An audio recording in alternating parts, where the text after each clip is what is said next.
다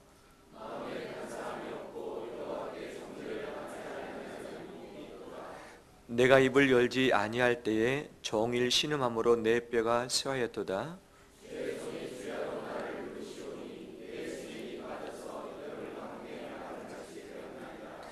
내가 이르기를 내 허물을 여호와께 자복하리라 하고 주께 내 죄를 아뢰고 내 죄악을 숨기지 아니하였더니 곧 주께서 내 죄악을 사하셨나이다.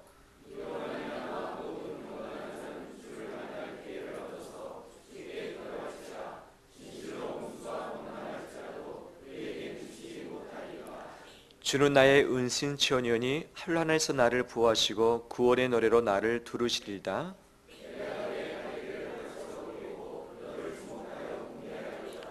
너희는 무지한 말이나 노새같이 되지 말지어다. 그것들은 재갈과 굴레로 단속하지 아니하면 너에게 가까이 가지 아니하리로다.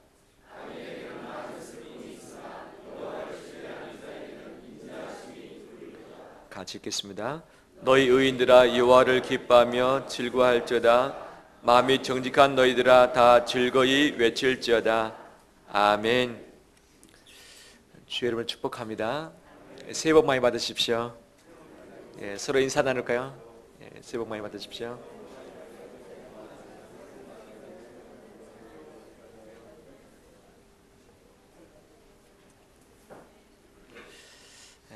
오늘 어떠한 마음으로 왔든지 또 이번 설을 맞이하는 우리의 마음이 어떠하든지 간에 예배 이후에는 우리 가운데 설레임과 기쁨이 있길 바랍니다. 나의 결단은 안 됩니다. 내 의지로는 한계가 있습니다. 하지만 주님이 주시는 이 말씀의 해답이 내게 주어질 때에 다시 한번 새로운 시작을 하게 될 줄 믿습니다. 얼마 전에 저희 집에 화장실에 뭐가 막혔습니다. 제 아내가 열심히 펌프질을 했지만 뚫어지지 않았습니다. 하루가 지나서 저한테 입이 쭉 나왔습니다. 집에 남편이 있는지 없는지 모르겠다고, 이것을 내가 해야겠냐고. 그 다음날 제가 힘을 엄청 썼습니다. 어깨가 다 굳어질 정도로 동원할 수 있는 모든 도구를 다 동원했습니다. 진짜 열심히 했습니다. 그런데 해결되지 않았습니다. 어떻게 해야 할까요? 전화를 할 수밖에 없죠. 전화를 했더니 가까이서 막히면 돈이 조금 들고 저 멀리서 막히면 돈이 많이 든다. 증상을 이야기했죠. 양쪽 다 막혔, 한꺼번에. 희한하게 분명히 안쪽에서 막혔다. 이것은 돈이 좀 듭니다. 어쩔 수 있습니까? 제 기술로는 안 되기 때문에 불러왔습니다. 다 병을 드러냈습니다. 기계를 돌렸습니다. 돌렸더니 10분 만에 뻥 뚫렸습니다. 할렐루야. 이틀 동안 이 화장실 가지 못하고 힘들고 막 그랬었는데 이 물이 내려간 거 보니까 얼마나 가슴이 통쾌하던지요. 이 돈을 주려고 했더니 너무 아깝긴 하지만 그래도 그분의 기술력 아니겠습니까? 잠깐의 시간이지만 그분의 기술력에 비한 감사의 마음을 전달을 한 적이 있었습니다. 오래전의 일이지만 저 어머니가 고혈압이 있었고 이것이 오래되자 뇌에 혈관이 터졌죠. 뇌졸중에 걸렸습니다. 그래서 한 3개월 정도 중환자실에서 거하시다가 하나님의 부르심을 받게 되었습니다. 제가 참 존경하는 목사님 한 분, 목요일마다 순모임하는 그 목사님 한 분의 멤버가 계셨는데 몇 년 전에 교회에서 쓰러지셨습니다. 그래서 그 자리에서 심폐소생술을 할 수 있는 분이 계셔가지고 심폐소생을 해가서 병원으로 급하게 옮겼고 이것도 검사를 다 했습니다. 봤더니 뇌 안에 기형혈관이 있어서 꽈리가 있었는데 이것을 알지 못한 채 살아왔다가 바로 그 순간 이 꽈리가 터져버린 거죠. 그래서 10시간 이상 대수술을 했지만 오른쪽이 불편해졌고 언어가 말이 나오지 않는 상황입니다. 지금은 말을 어느 정도 하고 걸음걸이를 하지만 목회를 더 이상 할 수 없어서 그냥 은퇴를 한 경우가 있습니다. 통해야 되는데 막힐 때에 불편하기도 하고, 우리 몸에서도 통해야 되는데 막힌 것을 그대로 두게 되면 아주 심각한 위험을 발생하게끔 되어지는 것이죠. 이 피가 잘 원활하게 돌아야 할 텐데 돌지 않고 응고되거나 이것이 피떡이 되거나 혈전이 돼서 혹시 이것이 뇌에 가서 멈춘다면, 심장에서 멈춘다면, 또는 정맥보다는 동맥에 멈춘다면 이것은 상당히 위급한 상황을 발생할 수 있죠. 이것을 안다면 빨리 조치를 취해야 되고, 내 몸에 그런 연약함이 있다면 계속해서 약을 처방받아야 되고, 수술을 통해서도 이것을 급하게 풀어내는 것이 우리가 할 수 있는 최선의 길인 거죠. 그렇지만 알면서도 하지 않는 것, 이것은 내 자신뿐만 아니라 우리 가족에게 대한 바로 죄라고도 할 수 있겠죠. 막힌 것을 풀어내지 않으면 생명이 위독합니다. 막힌 것을 풀지 않으면 이 세상을 떠날 수 있습니다. 가족들에게 더 큰 고통을 안겨줄 수도 있는 거죠. 하나님과 우리 사이의 관계, 가족과의 관계에 막혀 있는 것들이 있죠. 없는 분 있습니까? 다 있죠. 있죠. 우리나라에서 갈등 비용이라는 것을 계산한 적이 있습니다. 몇 해 전에. 갈등이 없었으면 발생하지 않을 돈이 갈등 때문에 발생되는 비용들이죠. 예를 든다면 서로 고소 고발을 했는데 법정에까지 갔다. 변호사를 사고, 그 다음에 여러 가지 증거물들을 확보하고, 그 다음에 법원 가서 그냥 맡길 수는 없는 거 아니지 않습니까? 진술을 하고, 시간, 그 다음에 재정, 이 스트레스, 신경들, 이것들을 들어가면 참 고통 가운데 있는 거죠. 제가 아는 분들 이야기를 들어보면 마지막까지 간다. 그런데 이겨도 지는 것이고 저도 지는 것이다. 차라리 이 결과를 알았더라면 고소고발을 하지 않고 법정에 안 갔을 터인데 누가 이기든 간에 다 진 것이다. 끝나고 났더니 몸도 망가지고 마음도 병이 들고 가족들이 다 뿔뿔이 흩어지는 역사들이 있게 됐다라고 이야기를 하죠. 그런 결과뿐만 아니라 이로 말미암아서 발생되는 그런 비용들, 그 다음에 서로 함께 살지 못해서 나눠지면서 발생하게 되는 주거 비용, 화난 상황에서 운전대에 잡고 가다가 사고 나서 위험당한 경우, 그 다음에 서로 갈등을 참지 못해서 폭력, 폭행을 하다가 큰 어려움이 발생한 그런 경우에 발생되는 그런 비용들, 그 다음에 서로 친하면 오갔을 그런 것들이 친하지 않기 때문에 단절되기 때문에 또 다른 무슨 물건을 사든지 또는 시간을 많이 허비하든지 이것들이 있는데 다 종합해 봤더니 우리나라에서 최소 1년에 400조 원 이상 되더라. 400조. 근데 우리나라 1년 예산, 국가 예산이 얼마인가? 400조 원이 좀 넘죠. 국가 예산과 맞먹는 이 돈이 갈등 때문에 발생되고 있다. 갈등의 문제만 잘 해결한다면 이 돈을 좀 더 긍정적인 부분에 쓰면 훨씬 더 나을 텐데 정말 우리의 갈등 때문에 들어가는 모든 물질적인, 심적인, 건강적인, 관계적인 어려움들이 참 많이 있다라고 할 수 있겠죠. 오늘 본문의 말씀은 하나님과 다윗의 관계에 있어서 막혔던 관계, 이것을 풀어내고서 하나님께 찬양드리고 있는 그런 시의 내용입니다. 그 배경이 뭐냐? 그는 30살 때에 왕이 됐습니다. 70살 때 이 세상을 떠났습니다. 40년 동안 왕위에 올랐습니다. 그는 정말 하나님과 동행함으로 그의 대적이 없었고 정말 무궁한 그의 영광이 펼쳐졌던 거죠. 그런데 그의 나이 52세 때 밧세바를 범함으로 말미암아서 이 모든 것이 다 깨지고 말았던 거죠. 하나님과의 관계가 막히고 말았습니다. 왜? 죄 때문에. 막히고 나니까 구원의 즐거움도 사라지고 몸의 생기도 사라지고 하나님의 임재도 없어져 버리고 그 다음에 주님이 주시는 이 생명의 말씀을 내가 먹어야 살게 되는데 이 말씀이 내게 오지 않게 되었던 거죠. 그러면 이 기간이 얼마나 되었는가? 밧세바를 범하고 나와서 그가 하나님께 진정 회개하고 돌이킬 때가 거의 1년 가까이 되는 시간을 봅니다. 1년 가까이.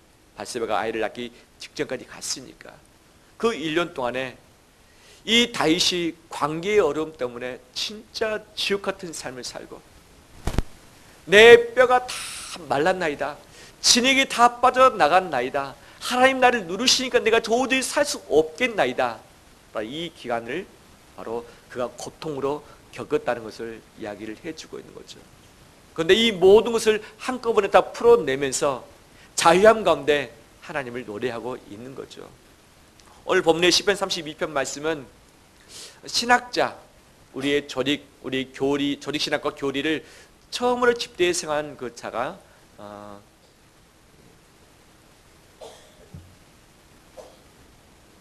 어거스틴. 나이를 못 속인 것 같습니다. 어거스틴. 그가 노년에 아팠습니다. 그가 병들었습니다. 이제 죽을 날이 가까이 온 것을 알았습니다.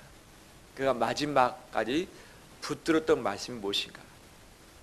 그가 벽에다가 크게 적어놓고서 시간 있을 때마다 그것을 읽고서 묵상했던 말씀이 무엇인가? 시편 32편 말씀, 오늘 본문의 말씀이에요. 신학자, 정말 그가 놀라운 주의 말씀들을 다 종합을 했는데 그가 마지막 그가 붙들었던 말씀이 오늘 본문의 말씀인 거죠. 왜? 이 안에 진리가 있고 이 안에 자유함이 있고 이 안에 기쁨이 있기 때문에 그는 마지막까지 이 말씀을 붙잡았습니다. 오늘 본문 1절 2절 말씀 보니까 복이 있는 사람이 있다. 그가 누구냐를 이야기를 하고 있죠. 1절 2절 말씀을 한번 같이 읽겠습니다. 허물의 사함을 받고 자신의 죄가 가려진 자는 복이 있도다. 마음에 간사함이 없고 여호와께 정죄를 당하지 아니하는 자는 복이 있도다. 아멘. 복이 있는 사람이 있다. 누구냐? 허물의 사함을 받은 사람, 자신의 죄가 가려진 사람, 마음에 간사함이 없는 사람, 여호와께 정죄를 당하지 아니하는 사람이 복이 있다라고 이야기를 하고 있는 거죠.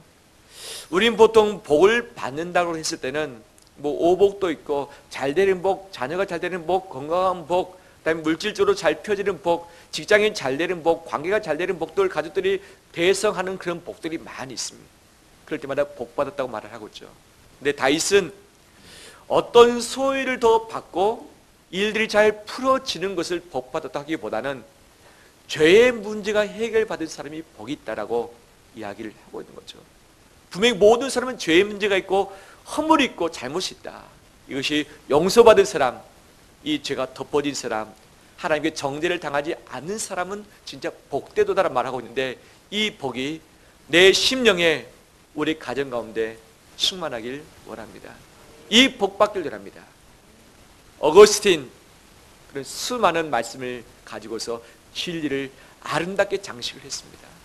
하지만 모든 진리의 말씀을 통달했던 그가 이 성경 말씀뿐만 아니라 철학, 사상, 문학 이 모든 분야에 통달했던 그가 마지막 붙들었던 말씀이 오늘 본문의 말씀이거죠.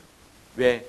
이 안에 자유가 있고 이 안에 영혼의 복이 있고 이 안에 죽음의 문제를 풀 수 있는 키가 있기 때문이죠. 할렐루야. 인간은 아무리 애를 쓴다 할지라도 세 가지의 문제를 절대 풀 수 없습니다. 첫 번째 죄의 문제, 두 번째 고통의 문제, 세 번째 죽음의 문제. 의술이 있어도 안 됩니다. 목회자도 안 됩니다. 아무리 가진 것이 많다 할지라도 죄의 문제, 그다음에 이 고통의 문제, 죽음의 문제는 그 어떤 누구도 풀 수 없는 거죠. 바로 이것을 어떻게 풀 수 있는가를 오늘 본문에서 말을 하고 있죠. 그런데 이 죄의 문제가 있어서 그 다음에 이것이 관계의 단절이 돼서 있을 때 어떤 고통들이 있었는가 3절 4절에서 이렇게 표현을 하고 있습니다. 3절 말씀, 내가 입을 열지 아니할 때, 즉 회개하지 아니할 때 종일 어떻게 합니까? 신음함으로 내 뼈가 쇠하였다. 종일 신음하면서 내 뼈가 쇠했던 적이 있지요. 4절, 주의 손이 주야로 나를 누르시오니 내 진액이 빠져서 뭐같이 됩니까? 여름 가뭄에 마른같이 되었나이다. 건기의 비가 없이 정말 땡볕 가운데 모든 것이 말라져서 막 먼지만 날리는 그런 상황이 됐다는 거죠. 입을 열지 않을 때는, 내가 죄를 고백하지 않을 때는 이 모든 고통, 이 몸의 고통, 마음의 고통, 영적인 고통이 가득해서 왕이지만 내가 살 수 없을 지경이 됐다라고 이야기를 하고 있습니다. 우리 다 경험을 해보셨을 것입니다. 결혼하신 분들은 부부의 관계에 금이 갈 때, 서로 싸웠을 때, 신뢰가 깨질 때에 그 마음의 고통은 이루 말할 수 없는 거죠. 부모 자식 간의 관계도 어떻습니까? 깨지는 것과 동시에 정말 힘든 것이 우리 삶이죠. 형제지간은 어떻습니까? 풀을 거 풀고 다시 개선할 거 개선해야 될 텐데 풀지 않을 때마다 설은 우리에게 기쁨으로 오지 않고 고통으로 우리에게 다가오는 것이고, 설이 설레임보다는 부담감으로 우리에게 오는 건 맞는 것 아니겠습니까? 관계가 막혔을 때마다 우리 몸이 병들고 마음이 병들고 관계가 이 모든 것이 어긋남으로 말미암아서 우리의 손해가 막심하다는 것을 이야기해 주고 있는데, 이것을 한 단어로 고통이라 표현할 수 있는 거죠. 고통. 아담과 하와가 죄를 지었을 때 에덴 동산으로부터 쫓겨났고, 그다음에 이 아담은 수고의 고통을 더했고 하와는 이 해산의 고통을 더했다. 고통의 모든 고통의 시작은 바로 죄에서부터 출발했다는 것을 이야기해 주고 있는 거죠. 죄로 인해서 관계가 막힐 때에, 잘못 때문에, 허물 때문에 신뢰가 깨질 때에 우리 가정의 고통, 내 몸의 고통, 영적인 고통이 다 우리에게 온 거죠. 오늘 이 시간 이 모든 고통을 다 청산하고 새 출발하길 바랍니다. 하나님과 관계뿐만 아니라 우리 가족과의 관계에 있어서 다 청산해버리길 바랍니다. 그럼 청산할 때 무엇이 필요한가? 다윗은 그 단어를 하나로 표현하고 있습니다. 그 단어가 5절에서 말하고 있습니다. 5절 말씀. 내가 이르기를 내 허물을 여호와께 어떻게 합니까? 자복하리라. 자복. 내 허물을 여호와께 자복하면서 입을 열 때에 하나님이 내 죄를 사하시고 내 고통을로부터 자유케 하셨다라고 이야기를 하고 있는 거죠. 이 자복하다는 의미는 내가 잘못했습니다. 내가 잘못했습니다라고 하면서 내 모든 잘못을 입술로 시인하면서 인정하면서 다 하나님께 낱낱이 이야기하는 이 장면이 자복인 거죠. 자복. 자복은 세 가지 차원이 있습니다. 첫째는 내 자신에 대한 자복이죠. 우리는 죄를 지을 때 내가 죄 지었다고 인정하고 싶지 않습니다. 내가 잘못했는데 내가 잘못했다고 인정하고 싶지 않습니다. 아담과 하와가 죄를 지었을 때 하나님께서 묻습니다. 왜 죄 지었느냐? 아담은 말합니다. 누구 때문에? 하와 때문에. 하와에게 묻습니다. 너 왜 죄 지었느냐? 누구 때문에? 뱀 때문에. 하나님이 지으신 뱀 때문에. 결국 누구 때문인가? 하나님 때문에 내가 죄 지었습니다라고 이야기하는 것이 우리 인간의 허물이겠죠. 우리는 내 죄, 내 잘못, 내 허물을 내가 인정하기를 싫지 않습니다. 나는 맞는데 너가 틀렸다. 나는 가만히 있는데 왜 너가 나에게 와서 나에게 부딪혀서 이렇게 싸움을 나게 만들었느냐. 너 때문에 싸우게 됐다. 너 때문에 손해봤다. 너 때문에 상처받았다. 너 때문에 우리가 이렇게 이 모양 이 꼴이다라고 이야기하는 것이 우리가 잘 쓰고 있는 우리의 언어 표현이죠. 하지만 모든 관계를 풀기 위해서는 내 자신이 죄인인 것을, 나도 잘못할 수 있는 자임을, 나는 정말 잘못을 크게 하지 않는 것처럼 보여지만 내가 존재하는 그것 때문에 바로 갈등이 생길 수 있다는 것을 인정하는 이 자복이 필요한 줄 믿습니다. 인정하십니까? 인정하기 쉽지 않죠. 너가 잘못했고 나는 잘했다라는 것이 있는데, 이 내 자신에 대한 자복이 있지 않고서는 관계는 풀어지지 않습니다. 한번 따라서 할까요? 나는 죄인입니다. 나는 잘못을 했습니다. 나는 부족합니다. 나는 허물이 있습니다. 네. 이런 고백들이 내 안에서부터 될 때에 내가 스스로 하나님께 엎드릴 수 있고 하나님으로부터 자유함을 누릴 수 있습니다. 두 번째 자복의 차원은 하나님께 대한 자복의 차원이죠. 우리는 죄를 지을 때에 하나님께 범죄하는 것이죠. 왜? 하나님의 기준인 그 법에 저촉되기 때문에. 죄의 허물이 무슨 의미인가? 허물은 의도적으로 알면서 죄 지은 것이 허물입니다. 죄는 관역을 벗어났다는 의미죠. 하나님께서 원하시는 관역을 맞출 수 있는 기준이 있는데 그 기준을 벗어날 때 죄를 짓게 되는 것인데, 바로 이것이 우리를 힘들게 만드는 거죠. 하지만 내가 하나님께 제가 잘못했습니다, 제가 죄인입니다 라고 하나님께 고백할 때에 하나님이 즉시 모든 죄에서 우리를 풀어주시고 용서해 주신 줄 믿습니다. 세 번째 자복의 차원은 이웃과의 차원이죠. 가족과의 자복이 필요합니다. 우리는 이 부분을 잘 못합니다. 왜? 알량한 자존심 때문에. 무엇 때문에요? 알량한 자존심. 한번 인정하면 되는데 인정하기 싫어. 나도 찔린 것이 있다는 것을 압니다. 갈등이 있을 때 내가 100% 잘했다라고 생각하는 사람은 거의 없죠. 내가 잘못한 1%라도 있다면, 내가 더 적게 잘못을 했다 할지라도 내가 상대방에게 자복할 수 있는 이 기회를 붙잡는 것이 관계 회복의 지름길인 줄 믿습니다. 믿음의 용기가 필요한 거죠. 믿음의 용기. 그런 의미에서 우리 가까이 있는 분들에게 한번 얼굴 보면서 한번 고백할까요? 내가 잘못했습니다.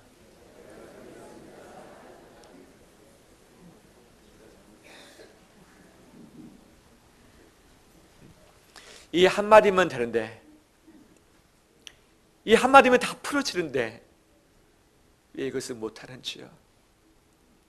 우리 부모로서 자녀에게 부모가 가진 이 힘 가지고 함부로 대한 것 있잖아요. 부모가 원하는 대로 자녀를 끌기 위해서 잘못한 것 있잖아요. 실수한 것 있잖아요. 자녀는 모르지만 부모는 알잖아요. 부모는 똑바르게 못 살면서 자녀에게 똑바로 살아라고 말하는 것 자체가 잘못된 것 아니겠습니까? 바로 자녀에게도 내가 미안하다, 내가 잘못했다, 내가 실수했다, 이런 고백을 할 줄 아는 우리 부모 되길 원합니다. 이번 설에 한번 시도해 보길 원합니다. 부모로서 자존심 상하는 거죠. 하지만 모든 관계가 풀어지는 출발이 자복에 있습니다. 자복에 있습니다. 하나님뿐만 아니라 우리 아내에게, 남편에게, 부모에게, 자녀에게, 형제간에게 이 한마디를 할 때에 이 모든 묶였던 것들이 풀어지는 역사가 있게 될 줄 믿습니다. 어떻게 풀어지는가? 6절 말씀 보니까, 5절 말씀 보니까, 내가 이르기를 내 허물을 여호와께 자복하리라고 주께 내 죄를 아뢰고 내 죄악을 어떻게 합니까? 숨기지 아니하였더니 주께서 내 죄악을 언제 사셨습니까? 곧 즉시 사신 거죠. 즉시. 하나님의 용서는 즉각적인 용서입니다. 즉각적인. 내가 자복하기만 하면 하나님은 용서해 주십니다. 하나님이 용서 못할 죄가 없습니다. 용서받지 못할 죄도 없습니다. 그 죄가 극악한 죄를 할지라도 하나님 앞에 철저히 회개한다면 하나님이 내 모든 죄를 용서해 주십니다. 풀어주십니다. 풀어주십니다. 왜? 죄에 대한 용서는 대가 지불이 반드시 필요하기 때문이죠. 우리 남에게 잘못했으면 그 잘못에 대한 대가 지불을 해야만 됩니다. 재정적인 손해를 끼쳤으면 갚아줘야죠. 물적인 손해를 끼쳤으면 그 대가 지불을 해줘야죠. 상해를 끼쳤으면 합의를 해야죠. 그에 합당한 형사처벌을 또는 민사처벌을 받아야죠. 이 죄에 대해서는 반드시 대가 지불이 필요합니다. 대가 지불. 그런데 하나님께서 원하시는 기준이 있었습니다. 죄를 어떻게 용서받느냐, 죄를 어떻게 사함받을 수 있겠는가. 따라서 합니다. 죄는 피로서만 가능하다. 하나님이 정해놓으신 법칙은 죄는 피로서만 대가 지불을 할 수 있다고 법으로 명시를 해주셨습니다.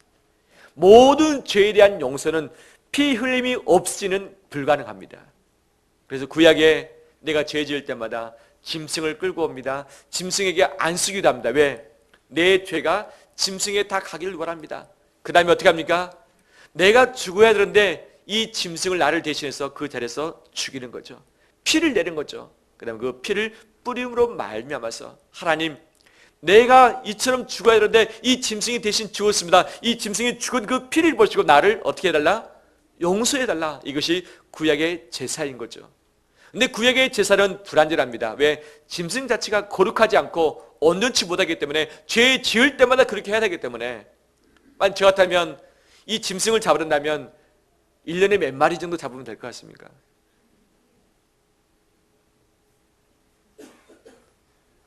우리 다른 분들은 1년에 몇 마리 정도 잡으면 될 것 같습니까?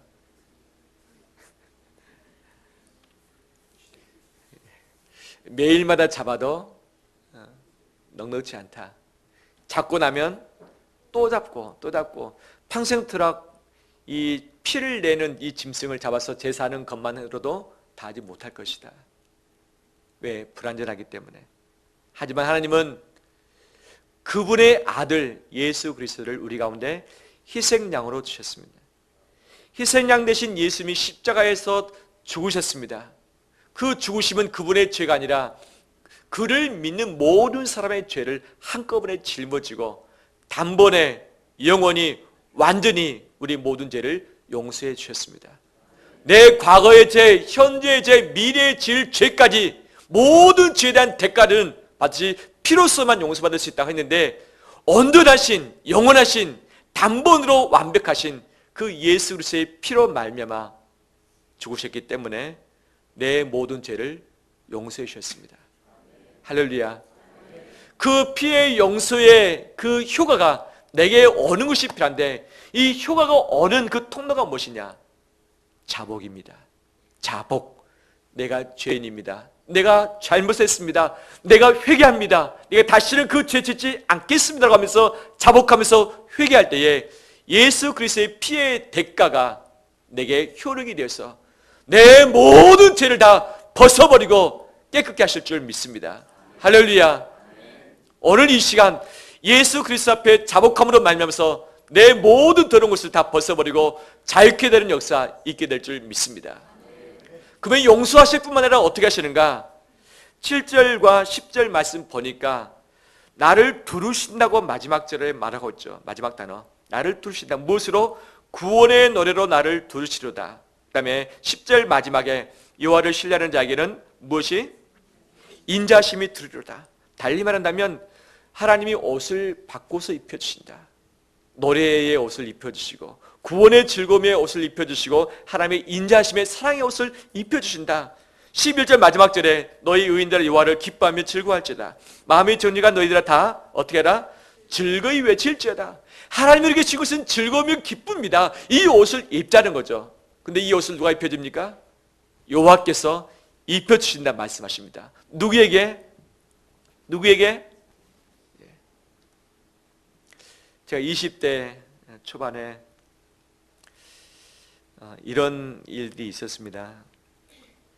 그때 처음 하나님의 사랑을 아주 강하게 경험을 하고 있을 바로 그때 말씀을 읽다가 그 말씀 중에 어려운 이웃을 살피라는 말씀이 제 눈에 들어왔고 이것이 제 심장을 쿵쾅쿵쾅쿵쾅 뛰게 했었습니다. 그날 수업이 있는데 수업을 내려놓고서 제가 뇌랑진 서울역으로 용돈을 가지고 다 나갔습니다. 못했느냐? 김밥을 사가지고 뇌랑진역과 서울역에 있는 노숙인에게 제가 찾아간 거예요. 노숙인이 냄새가 좀 나죠. 깨끗이 못하죠. 용돈 다 털어가지고 이 용돈 다 쓰면 밥 사 먹을 돈도 없는데 기숙사에 있었기 때문에 그들에게 주면서 손 잡고 기도해주고 그다음에 안아주면서 나도 모르게 울면서 예수 그리스도를 믿자고 했던 때가 있습니다. 할렐루야. 지금은 못하고 있습니다. 지금 생각하면 참 쉽지 않죠. 근데 그때는 냄새가 안 났습니다. 그들이 더러워 보이지 않았습니다. 그냥 불쌍히 여기는 마음이 가득해서 그들에게 먹을 것을 주고 예수 그리스도를 전하고 싶은 마음이 가득했을 뿐이죠. 네, 만약 그 노숙인을 집으로 모셔와서 우리 집에서 깨끗한 이 침상에서 잠을 재운다고 생각해 보십시오. 어떻게 할 수 있을까요? 그냥 옷 입은 채 와서 쉬도록 할 수 있는 사람은 없을 것입니다. 저희 집에 원래 행사가 있습니다. 매달마다 침대포를 다 벗겨서 깨끗이 빨고 새 침대포를 다 하고 이불도 깨끗이 빨아가지고 새롭게 합니다. 그때는 제가 함부로 그 침상에 들어가지 못합니다. 왜? 머리끝부터 목욕제기를 다 하고 한 번도 입어보지 않은 다 빨아놓은 깨끗한 옷을 입어야만 그 침상에 들어갈 수 있습니다. 누구의 법입니까? 안주인의 법이죠. 제가 따를 수밖에 없죠. 깨끗한 옷, 깨끗한 침상에 들어가기 위해서는 더러워진 몸을 씻고 냄새 나는 옷을 벗는 것이 전제인 거죠. 노숙인이 새 옷을 입기 위해서, 새 집에 들어가기 위해서는 몸을 씻고 자기 더러워진 옷을 벗어내는 것이 먼저죠. 자복이 뭐냐? 더러워진 옷을 벗어내는 것이다. 이 더럽혀진 내 몸을 깨끗하게 씻는 것이다. 씻는 자에게 하나님은 새 옷을 입혀주십니다. 그 옷은 기쁨의 옷입니다. 인자하심 사랑의 옷입니다. 그 옷은 즐거움의 옷입니다. 오늘 이 시간 예수 그리스도로 말미암아 깨끗함을 입은 우리에게 하나님의 즐거움의 옷, 기쁨의 옷, 인자하심 옷을 입혀주실 줄 믿습니다. 이 옷을 입고 설을 보내길 바랍니다. 옛날에는 설 되기를, 추석 되기를 간절히 기다렸습니다. 두 가지 때문이죠. 두 가지. 하나는 뭐냐? 용돈 받을 수 있는데 나한테 용돈을 못 받습니다. 용돈. 그때 세배는 얼마 받았냐? 그때는 평균이 100원이었습니다. 100원. 진짜 많이 받으면 500원 받았어요. 이것을 그래서 온 동네방네 세배로 돌아다녔죠. 그래서 이 돈을 모아가지고 누가 받았는가 자랑질도 했었던 때가 기억이 납니다. 그때 겨우 신발 또는 옷 하나, 두 개 정도 얻어 입을 때였죠. 그때 비로소 이 고깃국 좀 먹고 그다음에 맛있는 음식을 먹었을 때죠. 근데 요즘에는 그렇지 않더라도 누릴 수 있는 것이 있기 때문에 크게 우리 어린아이들이 기대는 아마 적게 하는 것 같습니다. 설을 앞에 두고 있습니다.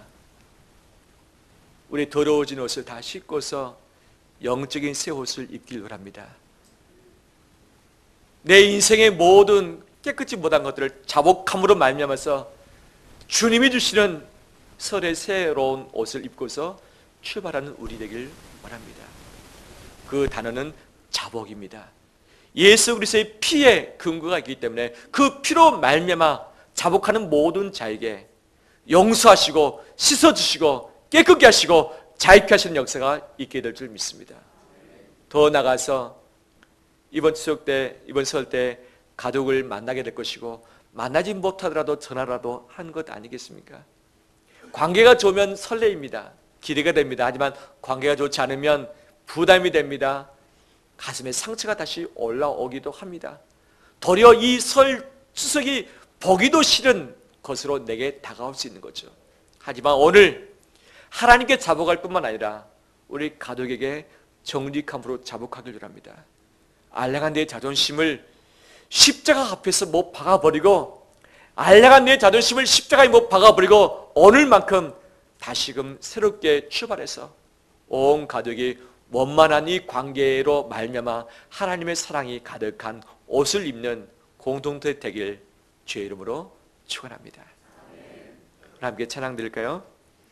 보혈을 지나 함께 찬양 드리면서